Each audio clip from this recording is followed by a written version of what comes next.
Hello, welcome back to my YouTube channel. My name's Courtney, you can call me Quartz, and today we're doing something that I've never done before, which is watch a trailer after I've already binged a series.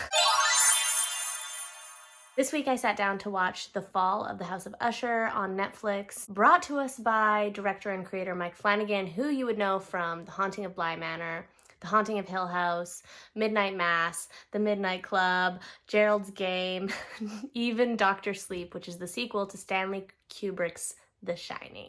Like this video, subscribe to my channel, it really helps me out, it really boosts me out there. Give it a big thumbs up and let's just check out this trailer together. It's time. It's time.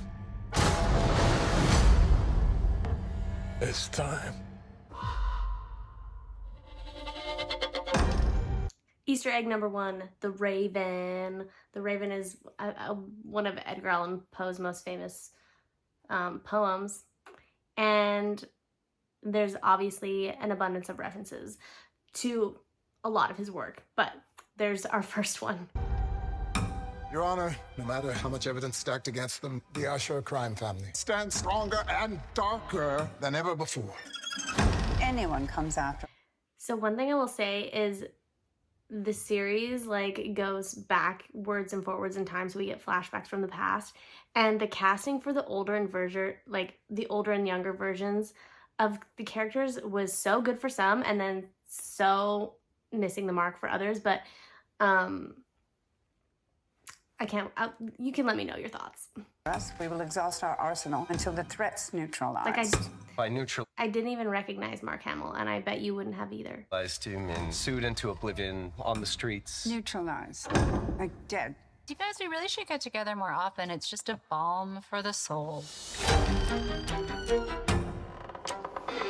Roderick Usher, your family is a collection of stunted hearts whose time has come.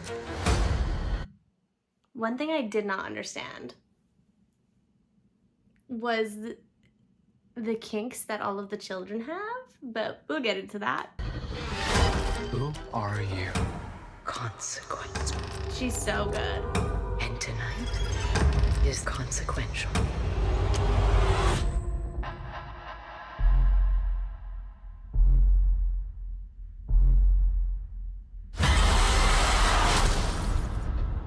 I'm gonna head out.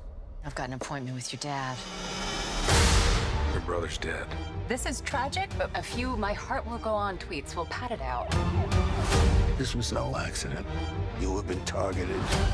And this woman knows everything. It's time, Roderick. What did you do? I'm afraid you're ringside for my reckoning, old friend.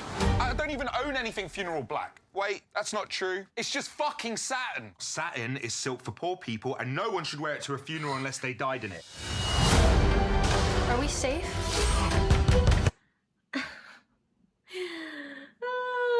Guess who the real evil villain is here?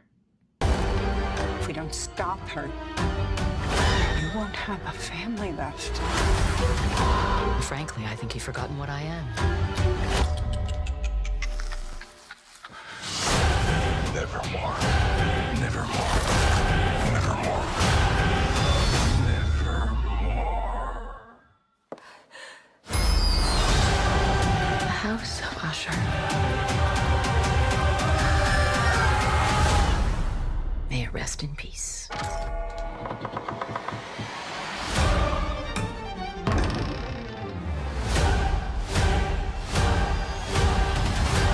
Fall of the House of Usher is an 8-episode miniseries, limited series on Netflix, starring Carla Gugino, we would all know from Spy Kids. She's the mom in Spy Kids, an excellent actress and an incredible performer in this series, I will say. Also have Bruce Greenwood, who you might recognize from the Star Trek remakes, Mary McDonnell, who was in Donnie Darko, crazy, and then of course Mark Hamill, who I was so surprised to see. Luke Skywalker himself really transforms in this series, and it's so incredible. And what I really love about Mike Flanagan is that he works with a lot of the same actors. It's kind of reminding me of, why is his name escaping me? Ryan Murphy and American Horror Story, and how each season was kind of like a limited series in itself with a different storyline, different characters, but a lot of the same returning actors. Love it when actors and directors continue to choose to work with each other because you get great art out of it. I also love that a lot of these people are very niche in the horror genre. So to summarize, The Fall of the House of Usher follows ruthless siblings Roderick and Madeline, who have built Fortunato Pharmaceuticals into an empire of wealth, privilege, and power. But past secrets come to light when the heirs to the Usher dynasty start dying at the hands of a mysterious woman from their youth. So the past kind of comes back to haunt them. I thought originally going into this, the series would have an abundance of references to this story alone, but it is in fact more like an homage to Edgar Allan Poe's entire catalog of work, which is so impressive. It makes me want to dive in. I just want to know everything now. The Fall of the House of Usher is an epic tale of greed and horror and tragedy with themes of madness, family, isolation, and identity. So essentially, Roderick Usher and his sister Madeline start life out on very rough terms. Their mother is receptionist to the current CEO of Fortunato Pharmaceuticals, and he is indeed their baby daddy, but he doesn't pay any mind to that fact and continues to treat their mother poorly while she works for them. During the end of her life, she slowly starts to lose her mind and refuses to take medicine as a devout Christian woman. She believes that there's only healing in God. So from a young age, the Roderick siblings witness this type of madness and insanity. It does begin to escalate when they think that their mother has passed away peacefully in her bed, and they decide to bury her in the ground of their front yard. But little did they know, she wasn't actually dead. She crawls her way out of her casket from being buried alive and marches herself down the street to murder her baby's father in cold blood, and with her own two hands. Go off. What a way to go out, you know?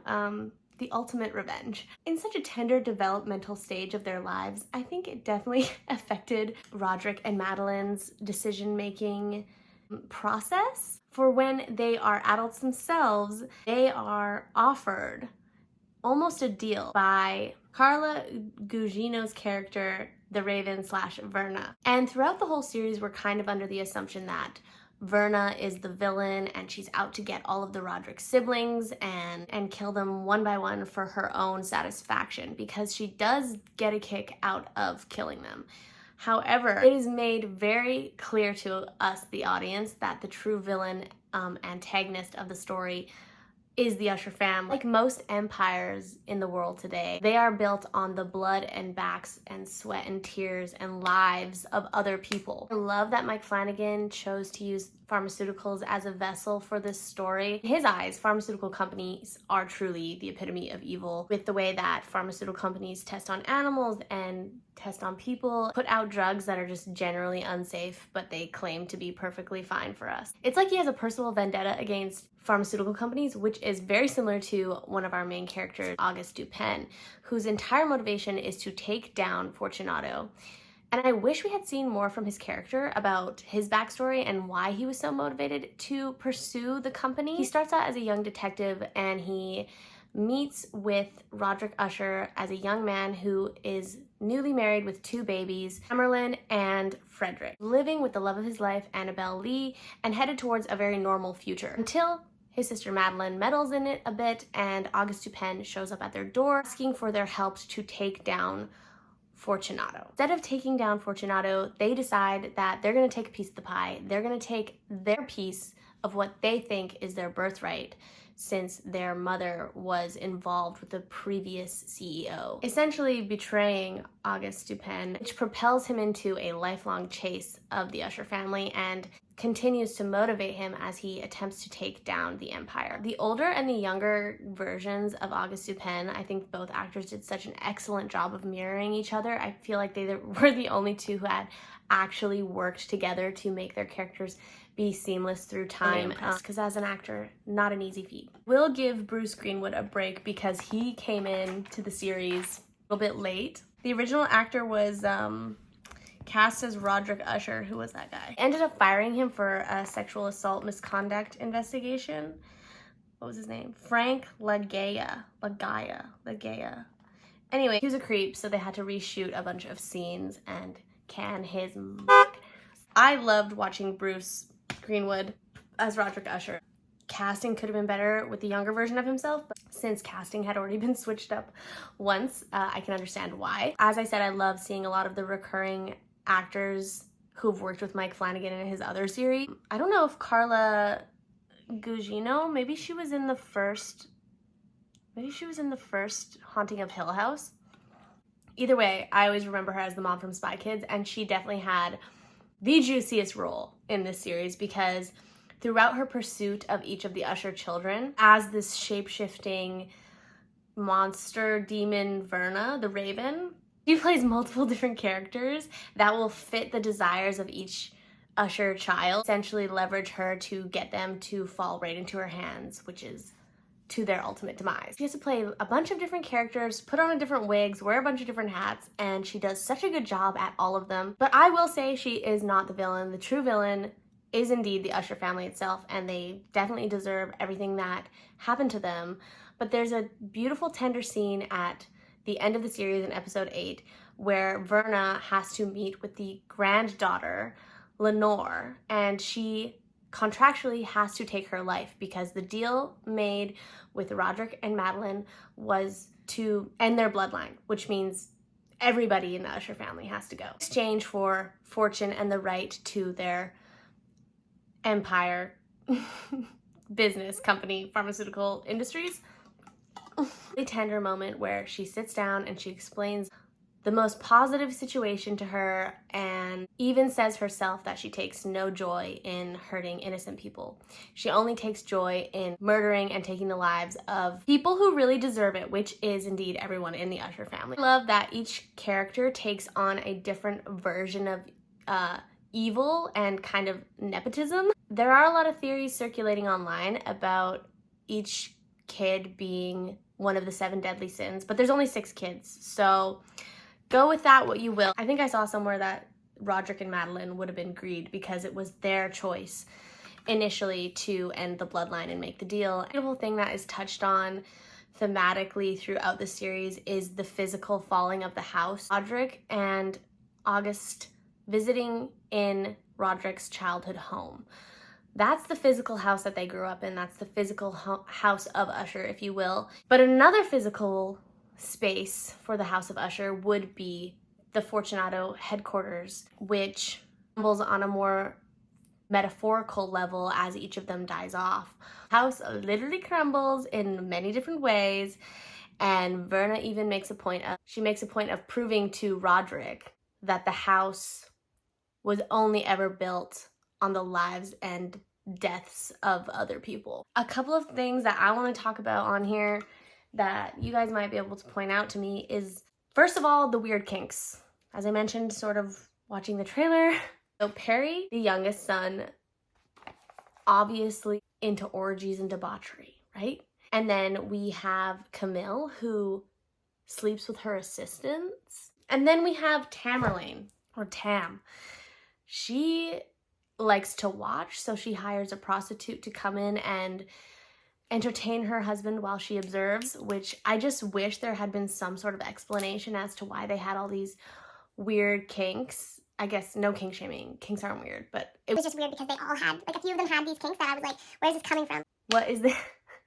Why? Definitely made them more interesting and dynamic and sort of showed us that they were really damaged on multiple levels as a result of having everything handed to them throughout their lives. But I think I could probably think on it and come to my own conclusion, but I would love to know what you think about that. And another thing I wish, besides August and wishing to know more of his backstory and motivation, Roderick's first wife, the love of his life, Annabelle Lee, she kind of just disappears throughout the story. Like, we don't really get a solidified answer as to what happened to her until the last episode where she appears to Roderick in a vision. And I missed this, but allegedly died by suicide after her children had been taken away from her, after Tam and Freddie were seduced by Roderick to stay with him and essentially winning himself full custody of the children because he had more money and because he was so wealthy. I mean, who wouldn't be seduced by that at such a young age? So if you're not paying attention, you might miss some things.